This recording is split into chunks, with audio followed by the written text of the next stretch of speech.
The new generation picks up the pieces of their family rights. A master plan rolls into motion. Frustration swells in an innocent, marked and watched. Welcome to Hidden Oaks.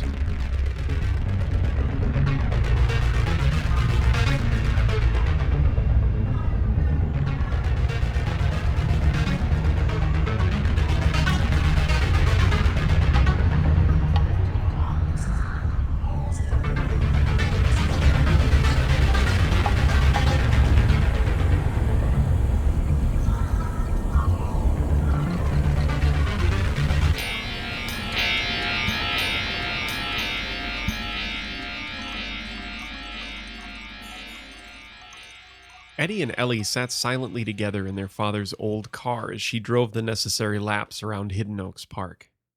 There wasn't much left to say. Together they had pored over the family journal enough to memorize important parts of it between the two of them. They had read the pages that could still be read and tried to make out words through the mold and stains on others. They had studied various relics that had been left to them without explanation from the old man and discussed the plan. They knew some of what they had to do, but they still had questions.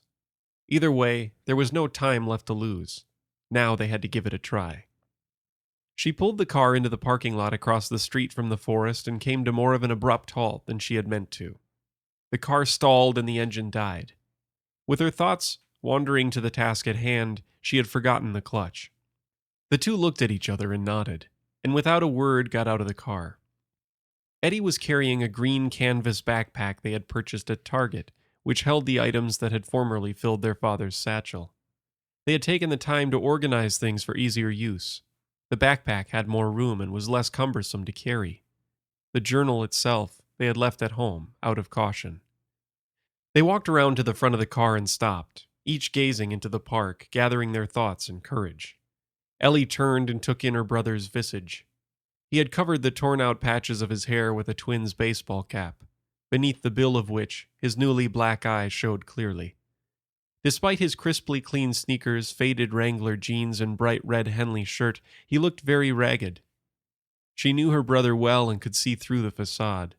To her, humility, fear, and hesitation were his real garments. The tension in his jaw, the worried turned-down corner of his unswollen eye. She embraced him in a tight hug, and he let it happen, arms at his sides. We can do this. We know what to do this time. Just stick to the plan. Yeah, we've got it. Doesn't mean I want to go back in there.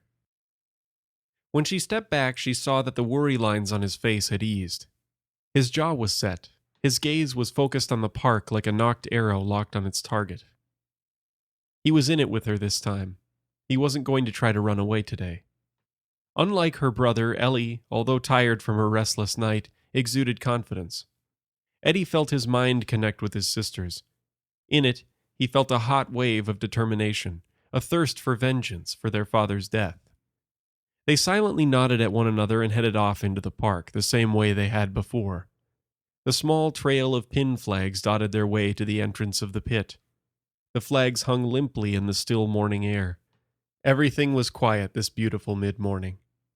They noticed no breeze, not a cloud in the sky, and hardly even a bird chirped. The brightness and splendor of the day was a stark contrast to the dreadful task they had before them.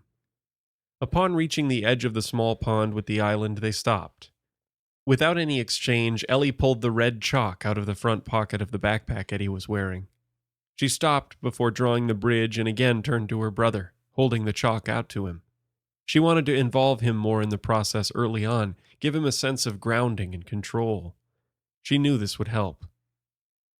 Here, why don't you draw the bridge? You saw Dad do it last time. Eddie shrugged and grabbed the chalk from her.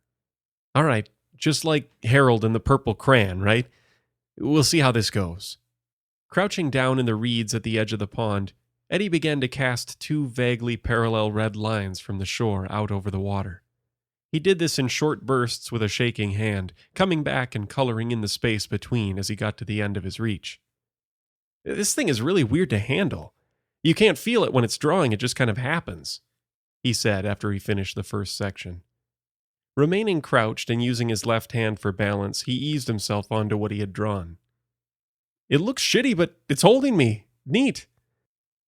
He continued the bridge piece by piece, and the two of them crossed to the island. He stood on the opposite shore, looking proudly at the jerky red lines that made up his creation, as his sister replaced the chalk in the backpack. When they reached what Eddie now thought of as the gateway to hell, they stopped again and faced each other. Ellie had planned to mentally regroup with Eddie before they descended into the depths of the cave. Remember, we go slow and step by step, and it'll be all right.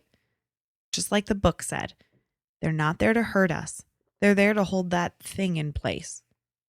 Most importantly, listen to your gut. If anything feels off, we tell each other. Those are the times we need to use the lantern to see the truth. We've got this. We go slow and pay attention. I can't help but think about what we're going to see at the end down there. Yeah, me too. Ellie turned to the large moss-covered tree branches that arched out of the ground like a rib cage. Bending down, she whispered to and stroked them. As they had before, they slowly and steadily yawned out and up, exposing the entrance and the stone steps leading down into darkness. Calmly, Ellie descended and Eddie followed. When his sister descended the stairs, he looked back over his shoulder, taking one last glance at the brilliant cerulean sky. As it did before, the daylight filled this first chamber enough for their eyes to adjust and allow them to see. He stood there for a moment, allowing the shadows to melt away. His sister was beckoning for him to join her by what they had come to call the water wall, the use of the canvas tarp they had practiced multiple times at home. It helped that their father had involved them in the process the first time around.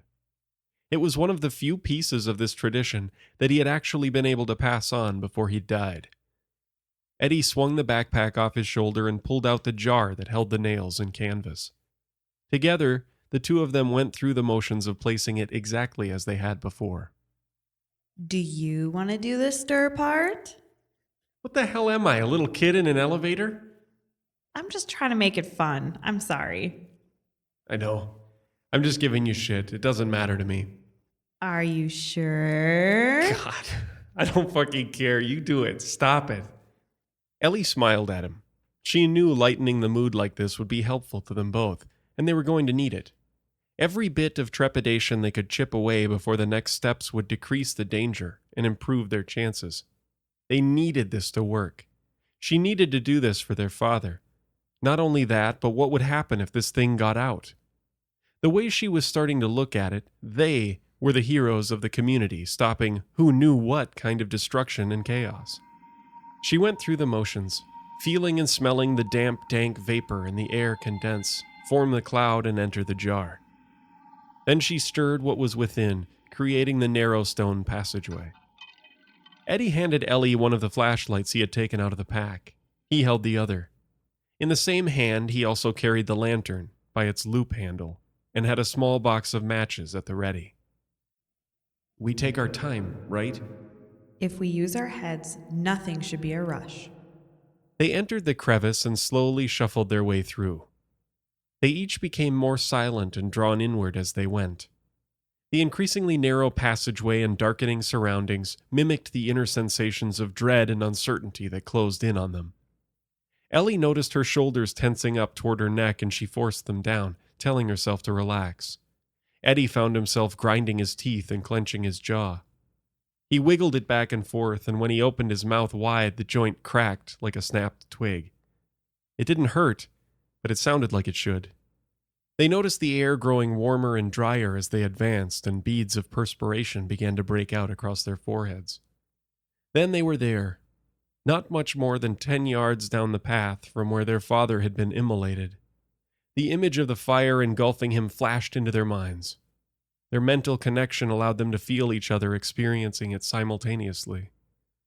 Eddie felt a throb in his black eye as the mental image of his flaming father struck out with his monstrous six-fingered hand and hit him in the face. A combination of his past reality and his dream from the previous night. He closed his eyes and shook the images away. He felt Ellie shudder beside him, doing the same. The days spent planning, educating themselves, and literally practicing their use of some of the items allowed them to calm themselves and push forward. Remember to keep an eye out for anything weird. You know what we're looking for next. It's that cold wind feeling. Are we sure that it's not the fire again? If we go up a ways and don't feel it, we'll light the lantern to see what we see. If we get to the wind, we'll use those things the government people gave us, and it'll be all good. Got it. Slowly they advanced down the path, Ellie slightly in front of Eddie. They knew about the steep drop into the abyss to their left, so they kept themselves to the right, where they could feel sure of their footing and touch the wall as they walked. The air in this chamber was warm, dry, and fetid. The rock beneath their hands felt cool and rough. From what she could remember about the last time they were here, she knew the sensation of the wind would be obvious if she were looking for it. Just as the thought crossed her mind, a cool wisp of a breeze kissed her bangs, making them dance across her forehead. She put a hand up, indicating to Eddie to stop. Turn around so I can get those things. She pulled the two gyroscope-looking items the woman had told them were wind vanes out of the pack and handed one to Eddie. As if it had noticed them and was angry at their presence, the strength of the draft began to increase and a whistling howl issued from above. They needed to raise their voices to be heard over it. What the hell do we do with these things? I don't know for sure. She said something like they're wind vanes, so maybe set them up and they'll just do their thing? They have some kind of radio connection, so maybe split them up across the path? The howling breeze became gale force very quickly. As they carried the devices cupped in their hands to protect them, the gyroscopes at their peaks began to whirl and spin. Small lights on the sides of the machines that had previously been unseen blinked on in greens, reds, and blues. See? They're working! The protective fury of the wind showed itself as the blasts of cold air continued to grow in strength. The two split up from one another, and Eddie yelled out for his sister to be careful as she neared the edge of the cliff.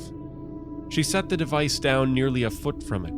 He set his down next to the wall, and the two stood back to watch the effect. As the wind became more violent, the vanes twirled, hummed, beeped, and blinked, matching its speed and trajectory. They aren't doing anything!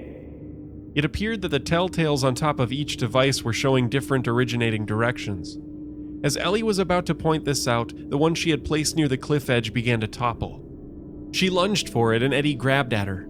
Before Ellie was able to reach it, the machine tumbled over the side without ceremony, silently swallowed by the abyss. Eddie landed beside his sister with a thud and grasped at her frantically.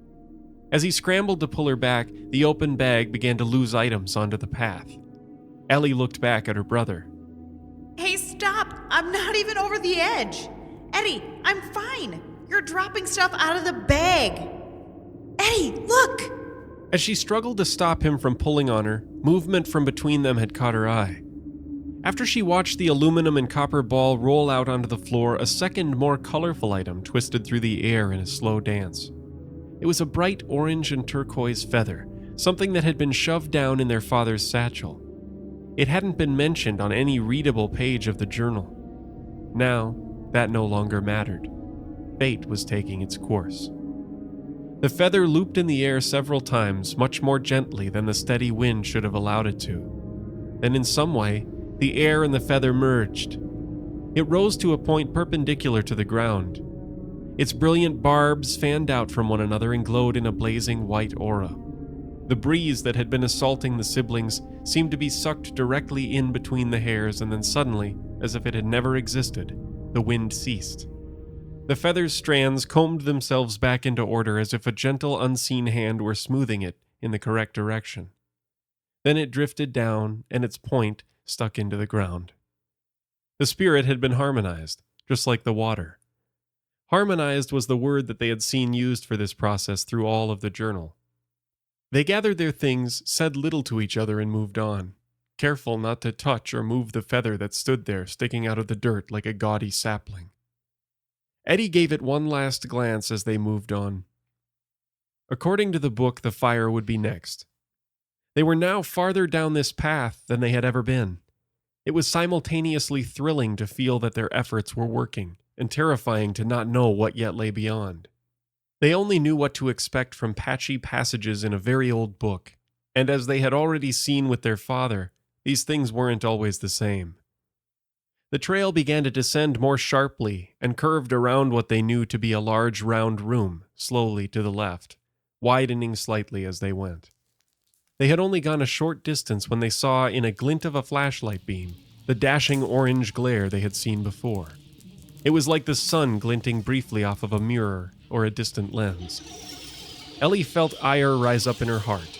She was prepared.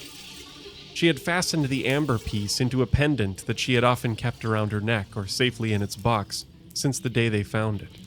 She was furious. Her mind now a hurricane of rage and vengeance and passion. But most of all, she was excited. She was ready to avenge her dad once and for all. She raised the pendant out in front of her and looked through it. There on the path, she saw a little bouncing ball of flame. It was about the size of a large rabbit and moved in a similar way. She set her feet, preparing for what was going to happen next. She focused all her thoughts and energy on this thing. The childhood memory of looking into the sun through this very same piece of amber, thinking of capturing it within. The white-hot heat, the burn on her face, the tears. Then she brought the amber up close to her eye, resting it on the very scar its power had caused so many years ago. She gritted her teeth, braced herself, felt every muscle tense in her body, every tendon straining and feeling as though it could snap under the pressure. Then, nothing happened. She remained braced for several seconds before she began to lower the amber. As she did, she brought it back to her eyes and moved it around. The little round ball of flame was no longer on the path, but trapped in the amber, just as she had imagined. Well, that's weird. There wasn't any heat. It's just in there this time? That's easy. What? The fire. We did it. It's done. See, it's in here. She showed the pendant to her brother, who clearly saw the glowing dot hopping about within the image of the translucent orange lens. Huh. Well, that was easy, I guess. I thought he said it got harder after the water. Yeah, that's what's so weird. This all feels really easy, doesn't it? Should we shine the lantern around and see if there's anything? Eddie had grown more confident. The worry and fear was nearly gone from his face altogether. He was moving around much less stiffly now as well. He passed his flashlight to his sister and lit the lantern. They were surprised to see that down here the glow was a deep blood red rather than the green they had seen back at the house. Nonetheless, no illusions disappeared and no new things showed themselves before them. Eddie began to walk down the path at a more casual pace than they had been using. Eddie, I think we should still be taking this kind of slow. There's just the one thing left, besides the lantern will show us any... Before he could finish, a gash of purplish-white light streaked out in front of him, striking the floor at his feet. It was followed immediately by a crackling of thunder that pealed out and echoed through the cave. He stumbled back and nearly fell, shouting out as he did so. In the process, the lantern had gone out. Eddie! That was fucking stupid! Get back! Eyes wide, mouth open and shaking, Eddie rejoined his little sister. Holy fuck! Okay, don't get careless. Remind me to punch you in your other eye when we get out of here, you idiot! You could have been killed! I know, sorry. Can you grab that steel ball they gave us? Ellie handed him the device that looked like a copper and aluminum baseball the government agents had given them back at their father's house. Eddie pushed it just like they had been shown, and it opened up in its own artistically beautiful way. A bicolor metal rose, unfurling itself into a bloom. Then he wound his arm behind himself like he was the pitcher for a Major League Baseball team. Wait! Eddie stopped. What? Are you sure we should just throw it in there? What if it doesn't work? I just have a feeling about this one, I guess. We know the trick from the journal for the lightning anyway. I just think this might be kind of cool. Besides, if it's like those weather vanes, it'll just dud out on us anyway, no big deal. Ellie waved him off with a, whatever, and he wound back up for his big throw. Then he pitched the ball as hard as he could right down the path in front of him. He aimed for the area where the lightning bolt had struck out at him. To their surprise, the reaction was immediate and extremely violent. Louder crackling thunder than either of them had ever heard roared out as bolts of electricity and energy were sucked inside the ball. The sound reminded them of a jet engine passing by. All of this lasted a split second. The ball sucked in on itself and resumed its previous right-side-out form, and then careened back toward the siblings, slamming into Eddie's gut and knocking him off his feet. Oof! Oh, God, are you okay?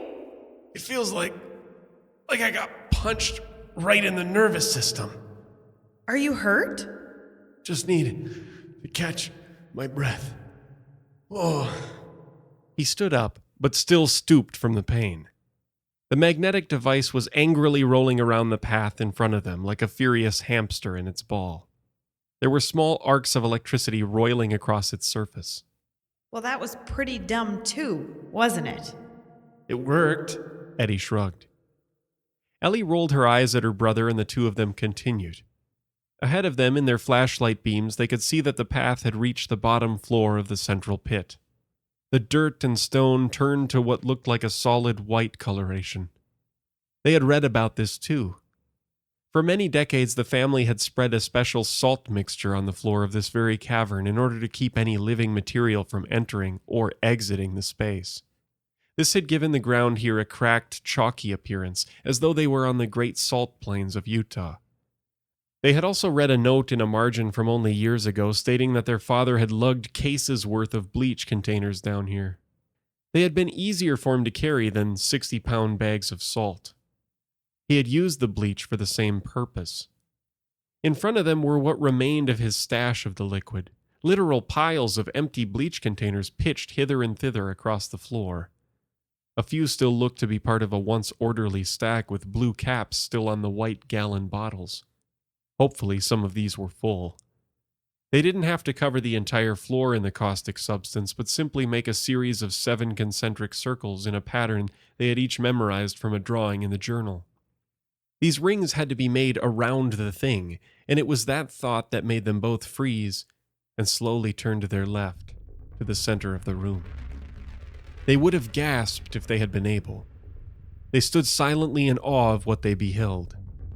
There in the center of the room on a platform raised only a few inches above the floor of the cavern was their goal, the thing their family for over a century maintained in traditional containment. A tangled, obscene mass of giant iridescent chains whose color seemed to be in constant flux, like that of a chameleon, lay atop it. Between crossings of those chains, which were myriad, they could see patches of the flesh of what lay beneath. It was colorless in a way that was too hideous to be described. What they could make out of the shape was grotesque, and the texture appeared to be both putrid, fleshy, bony, and made of natural elements like wood and stone as well. Whatever it was an utter abomination to life on Earth. It made their skin crawl. It made every ounce of their bodies want to flee to the normal world outside and never return. As his eyes drifted along the mass, Eddie noticed something he had seen before. "Look," he said to Ellie and pointed. Sticking out only slightly was what he could make out as a huge 6-fingered grotesque hand with long achromatic talons wrapped around a bend of the chains. It was the same hand his father's had morphed into in his dream last night. "My God," he said. This is her. This is the thing we're supposed to keep down here. A bit of triumph and awe came through in Ellie's voice as she said it. "We did it, sis. For Dad." Thank you. She paused. We have to finish the job. We can't get distracted. We're just lucky it's still trapped here. They made their way over to the pile of bleach and each found a full container. There were still several left after these two, so they had time before they needed to start lugging more down here. Ellie had begun to make her way around the platform, pouring the bleach in the patterns they had memorized when she stopped. Eddie had stopped too, but for another reason. "Ellie." She had noticed a small burgundy trail about the width of a piece of yarn that meandered from the massive chains a few yards across the floor and stopped at her foot. She was mesmerized by it. Her eyes followed it from the platform to where she stood. To her horror, the vision of the stream of blood from her dream the night before flashed back into her mind. Something started to dawn on her. The chains weren't moving like they had been the first time they had seen them. "Ellie!" Ellie was in the room. staring down at the ground. As Eddie watched, blocky gray blurs began to materialize around the contained thing. It seemed like they had walked into the room through the stone walls around them. One of them was right next to Ellie. As they became clearer, he saw that they were large, ashen-colored, featureless and faceless humanoid shapes. They stood in a semicircle and appeared to be leaning in and watching the scene unfold in the room. Eddie was terrified for his sister. "Gabriella, get over here!" He shouted as he grabbed and pulled her out of her trance. Something's wrong. Yeah, look at those things. No, something bad happened. The thing is too still. Yeah, that's what I was thinking too. And there's blood, or something on the floor. While she was saying this, Eddie did exactly as Ellie had coached him to do. He brought up and lit the lantern, casting its glow out across the room and then back up the path down which they had come. Nothing had been as it seemed. The entire cavern was blasted with debris. Cracks and shards of rock had sprung all over on the walls. Whole sections of the path that they had just walked down had been completely caved in and fallen into the main pit. But two things more important than all of that destruction glared mockingly back at the siblings. The first was obvious and right in front of them. The platform was still in the middle of the room, but it was empty. Where the massive chains and the being had formerly lain were only shattered remains of chain links, shackles, and steel cage, along with what looked like the desiccated exoskeleton of some horrendously large, misshapen bug. The gray silhouettes were still there, even in the lantern light. They turned away from the siblings, and the movement drew attention to a second terror. Directly across from them at the back of the cavern, what appeared to be a large tunnel was dug into the rock. As they noticed it, the ghastly spectators moved aside, as if to create room for them to approach it. Eddie and Ellie hesitated. There had been no mention of the shadowy figures in the journal. Not knowing the intentions of these creatures was momentarily paralyzing. Cautiously, Ellie began to move forward down the narrow aisle between the silhouettes. Eddie followed close behind. He brushed against one of them and cried out at the chill of the contact. It felt like an icy spear had lodged itself deep in his shoulder. He staggered for a second and then fell back in line behind his sister as she continued to advance. They stood side by side at the gaping maw in the wall at the back of the room. They could see that the tunnel had recently been burrowed. The walls were strangely orderly, as though much of the earthly debris that had been removed from creating it had been artistically laid back into the walls and ceiling in patterns and shapes of fantastic things. Mushrooms, trolls, and other designs they had never seen before were depicted in the construction. As they gazed down it, a soft, distant thud, followed by several more in succession, came to their ears. It echoed from this new tunnel, as well as from above and behind them. They felt the rumble in the walls and the floor of the cavern as well, and it brought them back to themselves. She's gotten out. We should follow. She started to make her way down the tunnel, and Eddie spun her around forcefully by the elbow. Don't touch me like that. We have to go after. Ellie, we can't follow it. What are you going to do, lasso her? We're just ants. This thing had to be contained with all this stuff. What are we going to do if we find it? Okay. Yeah, you're right. But we have to go. We have to try and fix this. This is all up to us, Eddie. Yeah, I know. Come on. When they turned around, they saw that their gray spectators had left them. As quickly as they could, using the lantern the entire time, they made their way out of the pit. They left the magnetic ball. It still seemed too dangerous to touch. But they made sure to take the feather and the water jar with them. When they came back through the gateway and into what Eddie thought of as the real world, it was clearly much later in the day, but they couldn't tell what time it was, or even be sure that it was the same day. Time behaved strangely in the pit, and they knew that. What was clear, however, was that a storm had passed recently.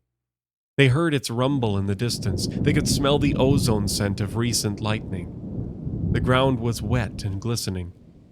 Maybe this thunder is what they had heard down below after all. They were crossing the street when Ellie tripped and cried out. Ah, Gah! Shit! From behind her, Eddie watched as she fell sideways after catching her foot on something that wasn't there. When she fell, she caught herself, but not in a way that looked at all possible in reality. She had stopped her fall, but she had done it in mid-air, with her outstretched arms leaning on absolutely nothing, a few feet off the ground. Ow, ow, ow, hot! She cried out again, standing up and rubbing her hands on her sides, wincing in pain. As she did this, Eddie, following the instructions she had pounded into his head, lit the lantern one last time. What they saw in front of them was even more terrifying than what they had seen below. She had tripped over half of a human body that was lying in the road. Its hands and face were shredded beyond recognition. It was wearing what looked like a black suit. She had landed and braced herself over the debris of what looked like a black car whose interior was still smoldering and smoking. All around them, bodies, gashes in the asphalt of the road, all manner of debris showed that one of their worst fears had been realized. She had gotten free. Containment had failed. Oh no. No, no, no, no, no. What the fuck do we do now? I don't know.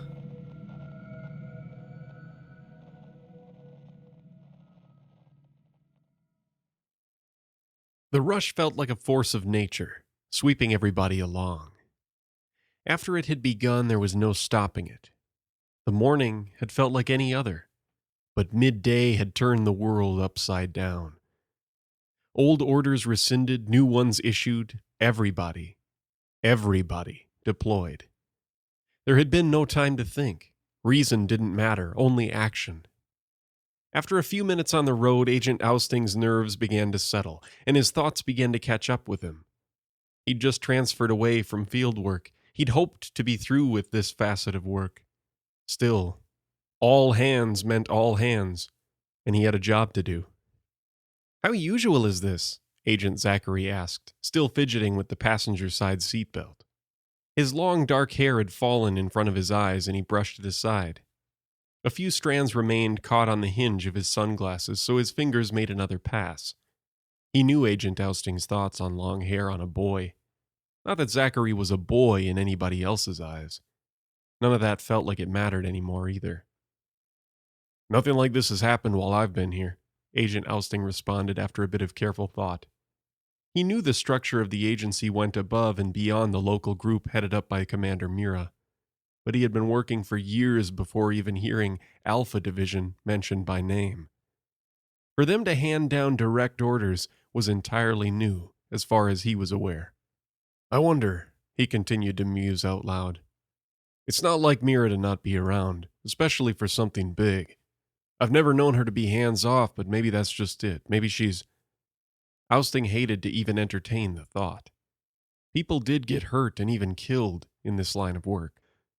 He was usually able to focus on the good they did, the important things nobody would ever know about, rather than dwell on such dark notions. There was so little time to act, let alone think, that he had no choice but to push his thoughts away. Sense could be made of it all later, he hoped. His partner was young, a generation or more younger than himself. So rather than leave his words lingering, Ousting punctuated as best he could. "Whatever's going on, it must be vital." The sedan took a turn. They were about halfway to the park by Zachary's estimation. "I suppose we should go over the plan," he suggested. "This is only the second time I've ever been sent into the field armed. Basically haven't touched this thing since training." Zachary indicated the firearm strapped under his suit jacket. "Oh, that's right," Ousting replied grimly. With a sigh, he resolved to be honest with Zachary, at least as much as he could under the circumstances. I heard some stories from right before I was hired, and no matter what any order says, we're better off without that. Mine's back in my desk where it's been for a decade. If I were you, I'd leave yours here in the car when we get there." Clouds gathered in the distance ahead of them. The sun had been out in full force mere minutes and miles ago, but each moment and yard ahead looked darker and darker. "You're kidding, right? We don't have any idea what..." Agent Zachary started before Ousting cut him off. "We don't have any idea. Look, I went through the same training you did once upon a time. I get why a firearm is alluring, but its only purpose is to kill. I don't know about you, but I'm with the commander on this one. Our job is about saving life, not destroying it. Agent Zachary didn't follow Ousting's line of reasoning, but had no way to refute it either. His mind returned to the briefing and the plan, such as it was. "What's Initiative S?" he asked. "Yeah, I got no clue what they meant by that either," Ousting replied. "I did overhear a couple of the engineers mention it at some point, and I suppose they're the real point of all this. Sorry if I worried you before. Really, we're all just backup for those lab boys, it sounds like." "Backup or a diversion?" Zachary muttered. "What makes you say that?" "I don't know, like you say, this is all so weird, and why wasn't Mira around or even mentioned during the briefing? They said to expect illusions and keep a cool head. If it's just illusions we're talking about, why bring so many of us? The last time field agents accompanied lab guys into the park." Agent Ousting had heard enough reminders of the agency's most recent losses. Enough implications that 3 agents, 2 of which had been friends of his for years, had died in vain. "Now just wait a moment. It's what they learned from that that's giving us a chance today. Their sacrifice could mean we could seal this thing up forever." A minute passed without either agent speaking to the other. The horizon before them seemed not only dark, but tinted green somehow, not unlike the way hail colors the sky. "So you do have some clue what they mean by Initiative S?" Zachary broke the silence. "Well, I hope that's what it is, anyway. Kind of makes sense, right? The boys from the lab set up their, whatever, fancy new binding thing, and we make sure nothing crazy happens to them before they can finish." In truth, Agent Ousting didn't know what to expect, but part of him had always hoped the agency would step up and succeed where the containment family was clearly failing. Agent Zachary thought for a moment. "Yeah, actually, that does make some sense. So we enter the park, cross the ring, and stand by. Is the ring just that little pond, or—" Before his thought could finish, Ousting slammed on the brakes and brought the car to a screeching halt down the block from Hidden Oaks Park. The sky before them carried a bizarrely localized storm, concentrating darkness and staining the air itself a sickly green. Lightning crackled and snapped at the edges of the crumpled, heavy clouds that swelled above the park's trees like a damp and verdant metrodome. Other agents had also stopped in the street, stretching out ahead of Ousting's hasty parking job. By the time the 2 had left the car and lined up with the others outside, 2 more dark sedans had come to similarly curt stops behind them. Whatever came next, the agency's battle line had been drawn. Friedman craned his head to see the next batch of cars arriving further down the block. He'd been the first to arrive and had begun organizing agents. Perhaps he had some true leadership in him yet. Perhaps Crispin had been right all along. Either way, the line of sedans and agents formed behind him without even being directed, and he wasn't about to let the agency, his agency, down. The storm, surely one of 17's desperate tricks, was growing louder, and winds buffeted any attempt at conversation. A simple problem to overcome with technology, a symbolically perfect precursor for what was to happen next. Friedman pulled a megaphone from the trunk of his sedan and addressed the line of agents assembled behind him. "Agents, today we have our most important assignment to date. We will be deploying 2 sides of Initiative S, one from each side of the park. As you can see, 17 has spun up a little storm for us. If any of you are new to these kinds of tricks, do not worry, just keep your wits about you. Engineers, all engineers, you will meet up with Agent Crispin from Alpha Division around the block ahead, up there, around and past the red 50's car. You'll find him unloading the reactor section, and you will follow his orders to the letter, right? All engineers move out, and good luck." Friedman had to fight his tendency to speak with his hands or risk the megaphone failing to project his words. He strode slowly along the line of his fellow men and women in black suits as he spoke. His pacing began as a nervous impulse, but could be effective, he hoped, as an authoritative gesture. As he sent the engineers to their rendezvous point, Friedman spotted Agent Ousting and his young partner as they nodded to each other. These agents were no fools. Many of them had probably worked out what was underway and were behind him. It would work, he told himself. Today would work. It had to. The tiresome layers of need-to-know policy and obsolete practice of non-interference were as ripe for defeat as 17 itself. Friedman paced back toward his initial forward position. As he did, the storm's winds and snaps of emerald lightning intensified enough that he decided he'd better do something about it. One more warm-up for technology over whatever cursed energies surged nearby.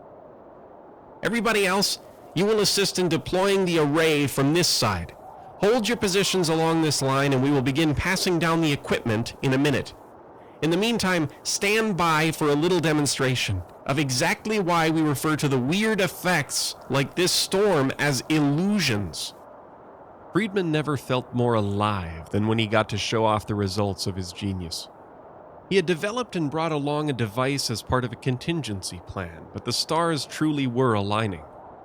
He had the perfect opportunity to make a point, demonstrate his team's mastery, and make the rest of the day's operation run more smoothly all at once. He noticed a child playing in a nearby yard. She was looking toward the scene at the park and appeared to be well out of harm's way. The girl, like everybody else present, was about to get a real show. Friedman lugged a large suitcase across the street to the edge of the park, directly toward the strengthening storm.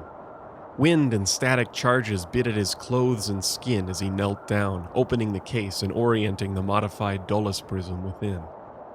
Commander Mira had originally commissioned the device in order to aid in covering up anything that needed covering up, by harnessing and twisting the same energy field 17 itself used to spin its web of tricks and lies. But Friedman was no hack. He and his team hadn't solved a problem. They had solved a domain of problems. This prism made use of a very special filament, normally used only in making wick for some lamp used by the containment family. This prism would not pile one lie atop another. It would cut right through to the truth. Friedman finished setting up his second greatest brainchild and powered it up.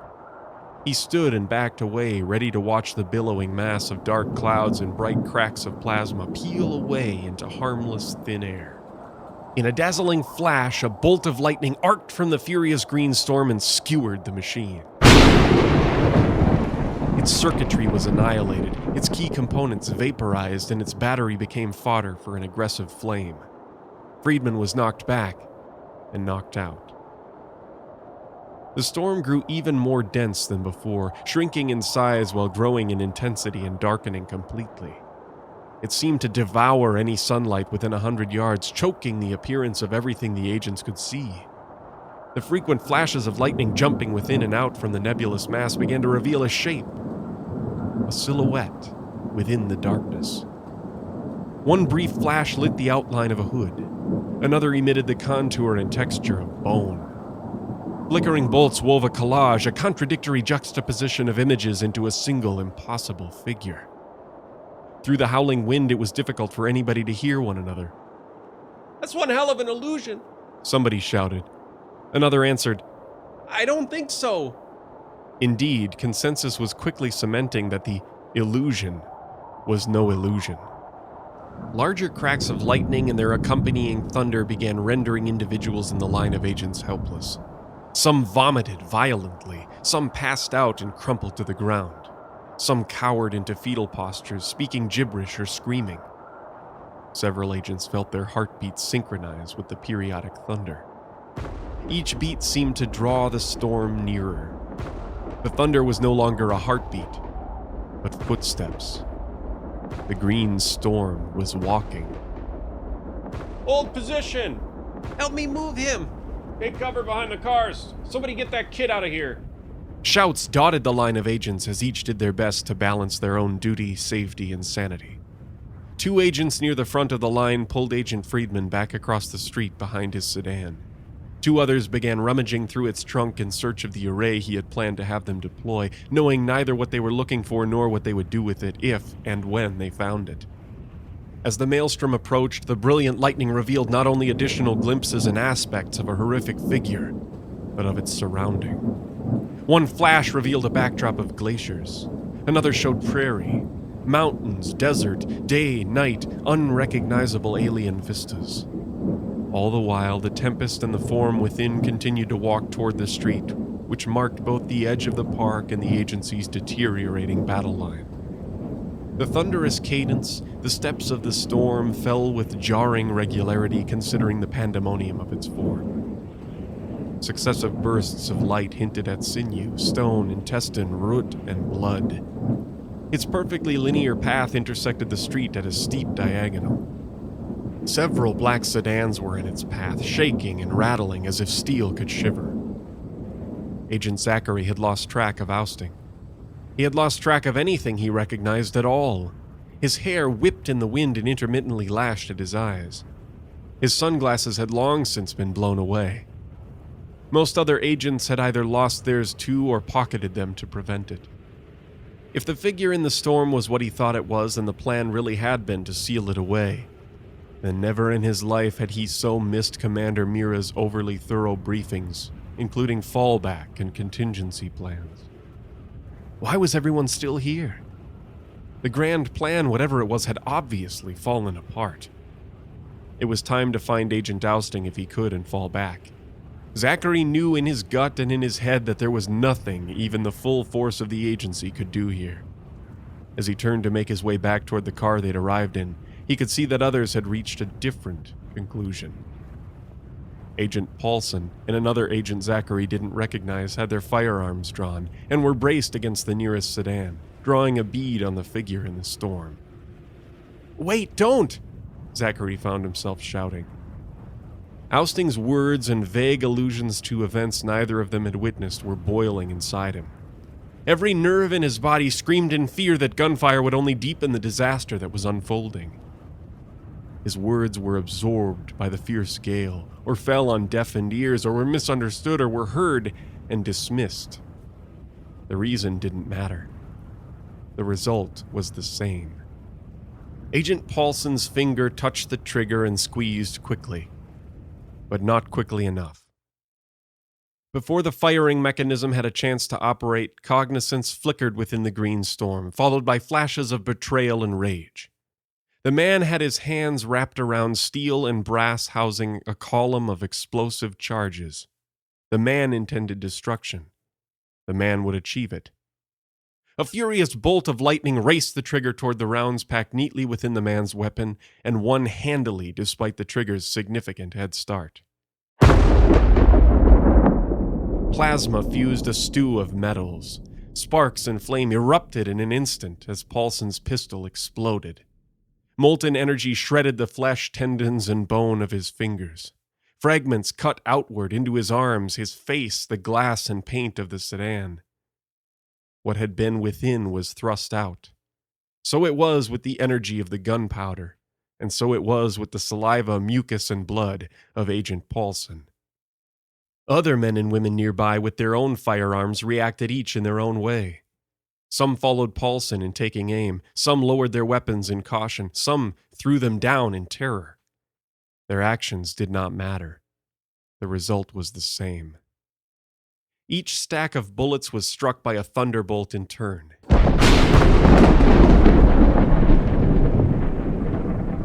In less time than the fastest shot among the agents could have emptied any one magazine, all were ignited, and all spent their explosive energy nearer the panicking humans than the wrathful figure within the deathly green turbulence. Some of this energy sent debris through electrical conduits, bursting transformer housings on telephone poles and shorting out nearby supplies of power. Some ignited nearby fuel tanks. None propelled an impotent payload of soft lead toward the walking storm. Its footsteps thundered, unbroken. Amid screams, thunderbolts, and wind from seemingly every direction at once, consciousness returned to Agent Friedman in fits and false starts. Near the epicenter of sensory overload made manifest, his head spun.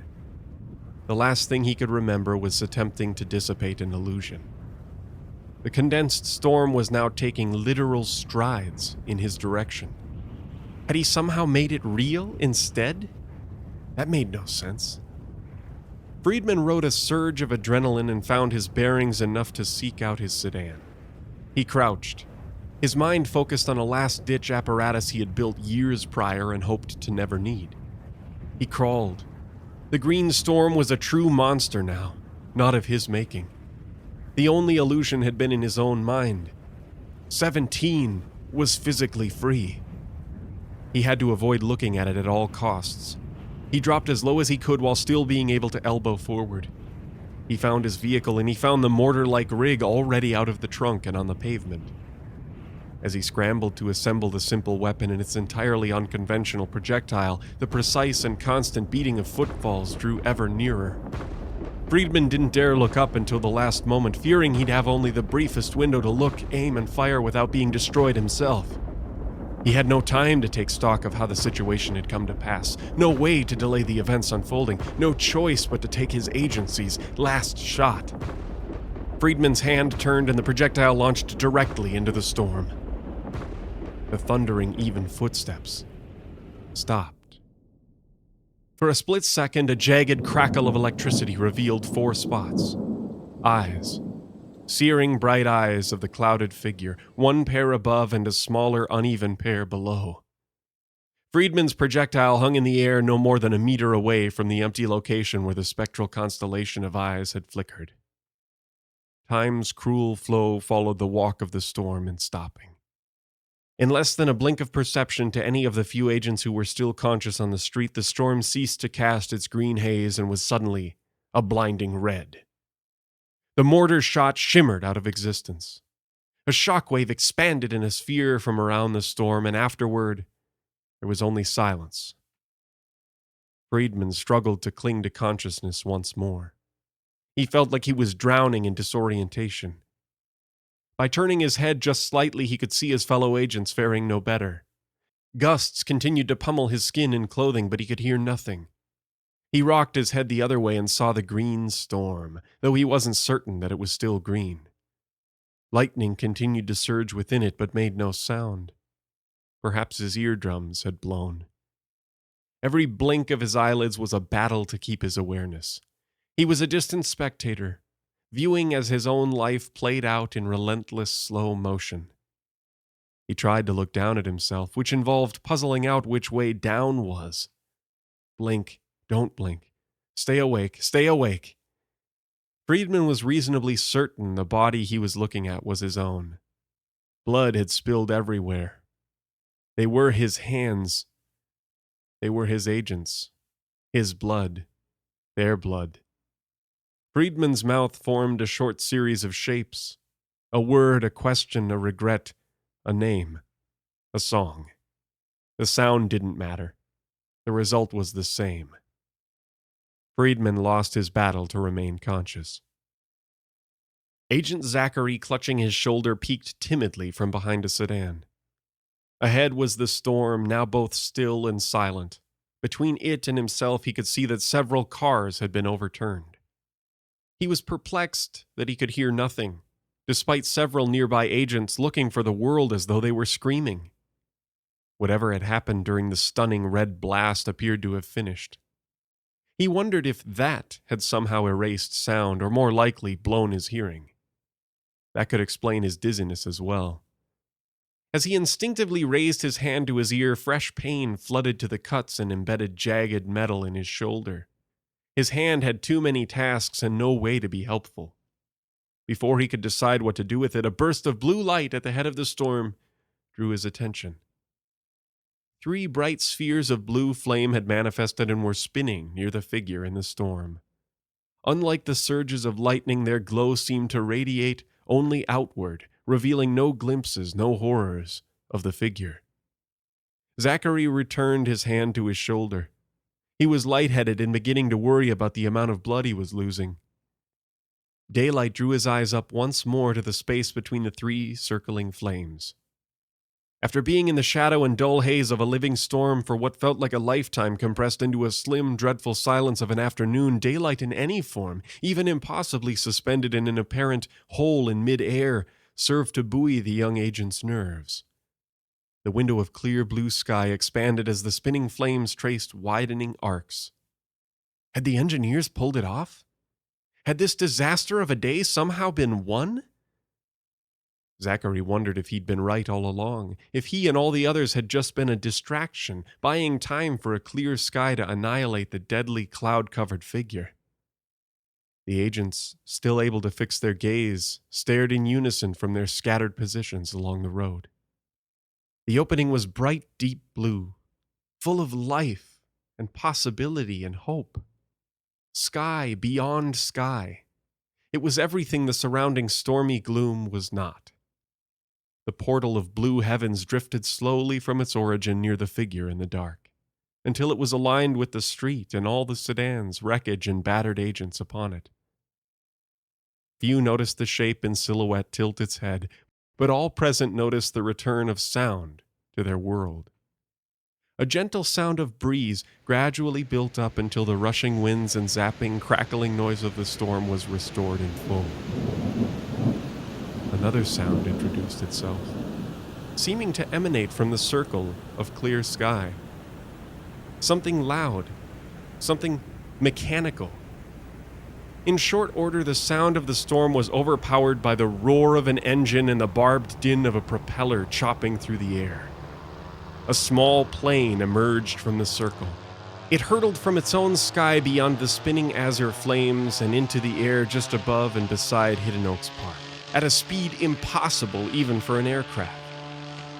In one final obscene transfer of kinetic and potential energy, the Beechcraft Bonanza crashed and burned into and through the battle line of the agency.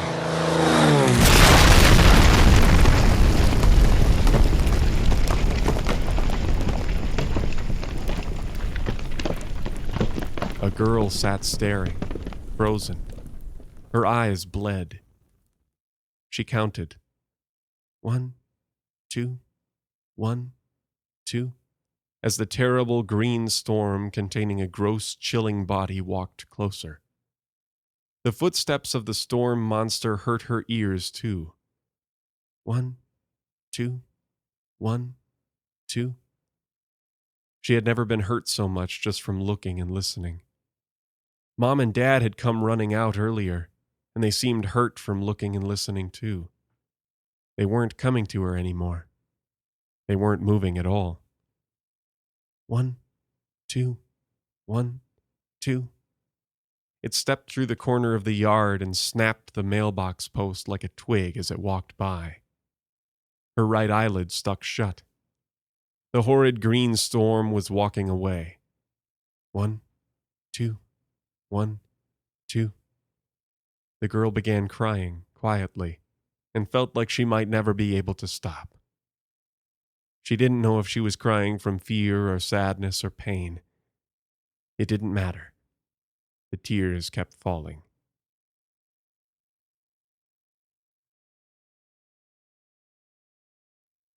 The water looked completely normal. So did the lake. It was a bustling platter of speedboats, pontoons, and jet skis slicing trails of man-made surf upwards in bubbly spouts. The sky was balmy and unblemished. When the recreation paused, the surface was crystal, calm, and satiny. None of that beauty mattered. Will would not touch it. He would not swim. He would barely fish. He was standing at the side of the dock, convincing himself to jump into the cobalt blue boat with flecks of rust along its bow. It took 20 minutes for him to jump aboard. His uncle and cousin teased him relentlessly during the process. "Hey, faggot, hop in. You dumb girl, why are you so scared of fishing all of a sudden? You've gone fishing up here for 10 years. What's your problem now?" Will could not tell them the truth about what had happened to him. He had almost told Darius back home, but he held it in beneath the polygon glow of a race in Mario Kart 64. Those experiences in ocean foods, the trips to raindrop wild alleyways and bottomless seas would have to live in his nightmares for the rest of his life. How could he tell the truth? How could he talk about this event that made him afraid of water, fish, and even himself? He hadn't been back to ocean foods since. He'd quickly mopped the floor and wheeled it back to the counter where a concerned Mrs. Lee had sat watching with a wrinkled frown. He never wanted to set foot in the store again, even if he missed it. The marks from the catfish's gullet would usually return at night, which was a blessing. At that point, he could hide in the basement or his bedroom, or even run home from Darius's house. There was no such refuge on his annual fishing trip to Webb Lake, Wisconsin. It was early fall, but the heat was still omnipresent, and to avoid people seeing the tattoo when the sun went down, he wore a ragged, coal-colored hooded sweatshirt that would make him perspire and stink. Twilight fishing like this trip was the worst, and on this particular voyage his Uncle Eric, a plump, small-headed troll who always wore Viking sweatpants, was digging into him with various insults as they puttered around the lake looking for the evening bite. His son Rick, a thinner, quieter version of his father, joined in as well. They called him names, laughed at him, and mocked his unwillingness to fish. Eventually, Will had had enough. He brushed the sweat out of his curly hair and snarled at them. "You guys are a couple of real fuckers, a couple of assholes, you really are," he said. Eric and Rick giggled like cartoons. "A true asshole laughs at being called an asshole. That's the mark of a real asshole," Will's uncle said. Rick's rod bent down over the water suddenly. He stood up and clapped his hands with excitement. He pulled and thrashed until a largemouth bass with a jade belly was dragged out of the water and dropped on the deck. It flopped and jiggled. Rick scooped it up and dangled it next to Will. "This is what a real fish looks like," he sneered. Will let out an animalistic howl which shattered the serenity of the scene and made a flock of birds scatter into the sky from the shore. He dropped to the deck, which was nothing more than an aluminum curve with protruding bolts for toes to get caught on. He curled over, trembling, hiding his eyes in the sleeves of his clothes. Rick stopped. He was almost ashamed and sat down on an orange cushion. "Geez, Will, it's just a fish," he said, tugging the hook out of its slimy lip in a pop of broken cartilage. Back at the cabin, Will holed up in a bedroom upstairs. His father was at a nearby restaurant called Romer's drinking a beer and eating some prime rib. His mom had not made the trip. She found the cabin to be a bit of a dungeon. She wasn't wrong, Will thought. It was old, poorly lit, and covered in beaver board paneling. Every inch of the floor from bathroom to kitchen was covered with a thin, musty carpet which was patterned with horizontal lines of brown, blue, and yellow. Every stain, mess, and spill that had ever hit the floor was still locked into the fabric, which caused the house to have an effluvium of urine and mildew. Will and his father would usually stay on the lower level of the lodge, and most of his cousins would stay on the top. This visit, though, Will wanted his own room, just to hide the marks. Will didn't know what to think of that inky scar bestowed upon him by the unearthly corridors of Ocean Foods. They didn't hurt or itch. They were a collection of 3 thin lines around his wrist and lower forearm. On either side of the ebony thread were what looked like pictures. Trees, houses, and a church were all captured in vague blocks of detail not more than half an inch high. Will had tried to soak them in water, cut them off, and burn them. He even tried various chemicals from beneath the kitchen sink that stunk so bad it made his tongue feel detached from his body. They never went away. He would lose flecks of his skin all around them in salmon-colored sores, but the decoration wouldn't budge. It was part of him. The room Will was staying inside started to feel smaller and smaller as the evening dragged on. It had 2 single beds, a large desk, and an ugly lamp with a ruby-red shade that had dried rings of dust wrapped around it. The walls were the same dark paneling as everywhere else in the house. Their presence made the absence of light even more conspicuous. Even with the blinds open and all the lights on, the bedroom resembled a sort of manufactured cave, like someone had built a bedroom into a mountainside. At night, it was even worse for Will. It felt like he was sinking into some colliginous pit he might never crawl out of again. Will's father was taking an extra long time at Romer's. Will had spent most of his night reading X-Men comics and Ranma 1/2, but he was extra hungry and would need to venture downstairs to the communal kitchen to heat up some pizza rolls. Every year when they would stay at Mantorvilla, Will would bring up a sack of pizza rolls to eat. The smells of yeast, tomatoes, pepperoni, cheese, and a host of artificial flavors would fill the dining room. By the end of the trip, the freezer would be full of bags of pizza rolls. His extended family would be unable to resist their piquant charms. The marking had appeared shortly after nightfall, as it always did. He zipped up his hooded sweatshirt to conceal it and started to walk toward the door, when a strange sound seemed to rattle the room for a moment. Will looked around, inspecting the floor, walls, and ceiling, which had cobwebs hanging in the corners like in a Halloween film. The noise got louder, emboldened by his curiosity. He was able to track an actual label to it from his curious ears. Someone was laughing. It was hard to pinpoint the exact characteristics of it. It felt so far away, but still omnipresent. The hollowness of it made Will's mind and body disconnect somewhat. His instincts told him to freeze, that someone was watching, and if he stayed still, they might not see him. The giggle eventually vanished. Will took a deep breath and turned the knob slowly as he convinced his arms and hands to work again. He stopped upon seeing what had materialized ahead of him. The top level of Mantorvilla had one bathroom, a large living room, and a long hallway that led to 2 bedrooms, one of which Will was staying inside. Opposite his open door down the corridor was a wall with 3 portraits of the cabin owner's children. Her name was Irene. She had owned this rental property for nearly 30 years. She had immortalized her 3 sons in vintage oil-painted portraits. Her children were firmly from the 60s.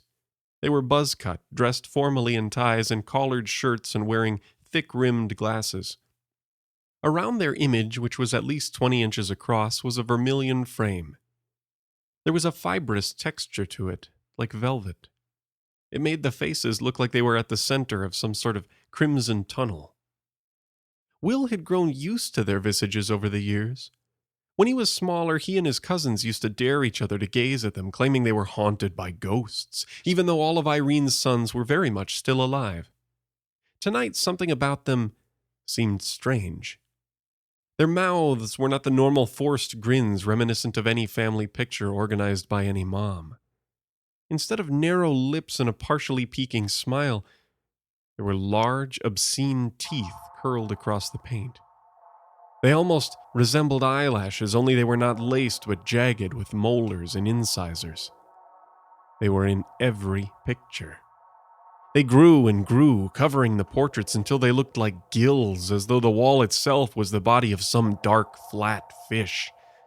Will had seen this before. No, not again, Will said, retreating into his bedroom. The lamp flickered. The air around him grew salty and humid. The laughing returned. It was louder still. He backpedaled and tripped over a bed. He rolled onto his side and started to weep. "Why is this happening to me?" he asked the floor. Thunder wobbled some clouds and rain began to fall on the roof in unbalanced plops. He composed himself and staggered out to a small open window to view the storm in the front yard. But there was nothing. No rainfall. No turbulence. A quiet, bug-heavy night in the north woods of Wisconsin stared back at him uninterrupted. The downpour was still above him. He looked back outside, astonished. He was overlooking the same alleyway that had haunted him at Ocean Foods. He could smell the oily crunch of fried food and the sour reek of stagnant garbage. He slammed the window panes shut and closed the curtains in a flourish, which sent a flurry of dust sideways at him. He grabbed a pillow and stuck it over his head and twisted onto his stomach. He was perspiring fiercely. The salt of both sweat and tears meshed into a stinging concoction along his upper cheeks and nose. He rolled back and forth, hoping to blot out the nightmare all around him. Someone please help me now, he said. The pillow felt cold and deeper, relaxing Will somewhat. His moisture started to sink into it. He removed it to find that the room had returned to normal.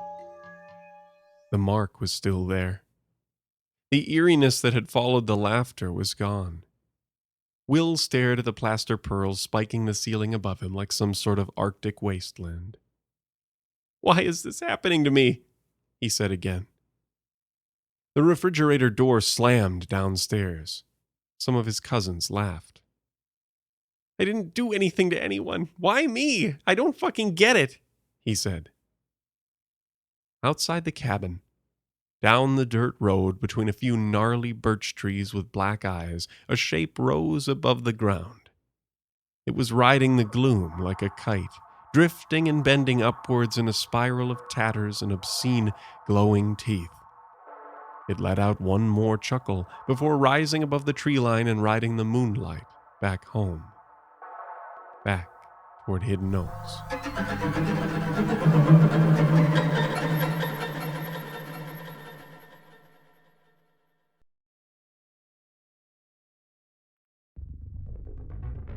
The Hidden Oaks podcast is a collaboration between Patrick W. Marsh, Robert Dawn, and Owen Swerkstrom. The story Descent, written by Robert Dawn. War by Owen Swerkstrom. And Mantorvilla by Patrick W. Marsh. The voice of Hidden Oaks and Eddie, performed by Robert Dawn. The voice of Ellie, performed by Robin Sand. Original music composed and performed by David Schwartz. Find more of his works at dtschwartz.com. Produced by Robert Dawn, Owen Swerkstrom, and Patrick W. Marsh. You can find out more online by visiting us at hiddenoakspodcast.com or by finding us on Twitter at Hidden Oaks Pod, as well as Facebook and Instagram at Hidden Oaks Podcast. A special thank you again to our friend James over at breachersinc.com, who made those beautiful mugs for the contest. And thank you to all those who participated. And congratulations to David, Melanie, and Alex, the winners of the 3 mugs. Hidden Oaks is an Ironfield independent production. Thank you for listening, and until next time.